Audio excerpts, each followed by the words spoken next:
আসসালামু আলাইকুম। সবাই কেমন আছেন? আশা করি সবাই ভালো আছেন।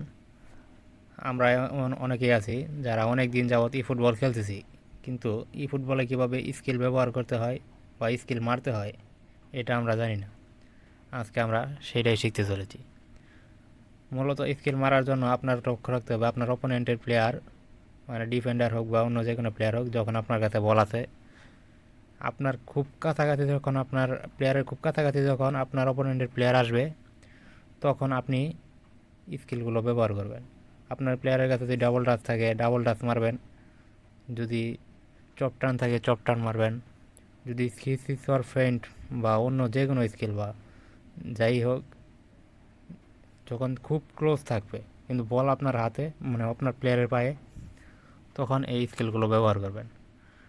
আর না হয় বল লুজ হওয়ার কিন্তু সম্ভাবনা আছে। আর বল না হয় লুজ হইলে এক দুইবার, তাও তো স্কিল শিখলেন, নাই দুই একটা ম্যাচ হারলেনি, তাতে সমস্যা কী আছে? স্কিল তো মারা শিখতে পারলেন। খেলাটাকে মূলত এনজয় করতে হলে স্কিল মারা শিখতে হবে।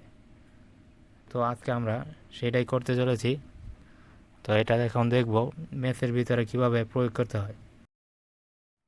স্কিল ইউজ করার জন্য আপনার সর্বপ্রথম কাজটা যা করতে হবে যে আপনার অপোনেন্টের প্লেয়ারটা কোন দিক থেকে আসতেছে সেটা খেয়াল রাখতে হবে। এই দেখেন, সাইড থেকে আসতেছে মানে ওই দিকে ফোর্স করতে হবে। ডান দিক থেকে আসতেছে, বাম দিকে আপনি স্কিল মারলেন, প্লেয়ারটা বামে চলে গেল। এরকমভাবে চপ টান আছে, চপ টান মারবেন। সামনের দিক থেকে আসলে ডাবল টাচ, সাইড থেকে আসলে চপ টান বা মার্সেল টান, এই যে মার্সেল টান বা অন্য কোনো যে কোনো স্কিল যাই আছে, মানে যেই দিক থেকে আসতেছে তার উল্টা দিকে একটা স্কিল মেরে দিলেন, তো আপনার প্লেয়ারটা তাকে ড্রিবল করে পার হয়ে গেল। মেসি মার্সেল টাইন মেরে গোলটা মিস হয়ে গেল আর কি। যাই হোক, যেই স্কিলটা আছে আপনার, সেই স্কিলটা প্লেয়ারটা যেই দিক থেকে আসতেছে সেই দিকে লক্ষ্য রেখে একটা স্কিল মেরে দিবেন। তবে একটা জিনিস লক্ষ্য রাখতে হবে, প্লেয়ারটা কাছে আসলে তারপর স্কিল মারলে আপনার স্কিলটা বেশি ইউজফুল হবে। তবে অন্য সময় মারলে যে হবে না তা না, কিন্তু বল লুজ হওয়ার সম্ভাবনা আছে, এবং কি আপনার পাশে থাকলে গোলও খেয়ে যেতে পারে।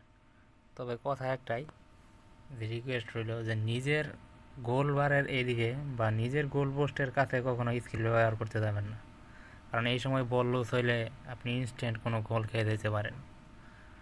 যাই হোক, আশা করি ভিডিওটা ভালো লাগছে। ভালো লাগলে লাইক করবেন, শেয়ার করবেন আর একটা সাবস্ক্রাইব করে দিবেন।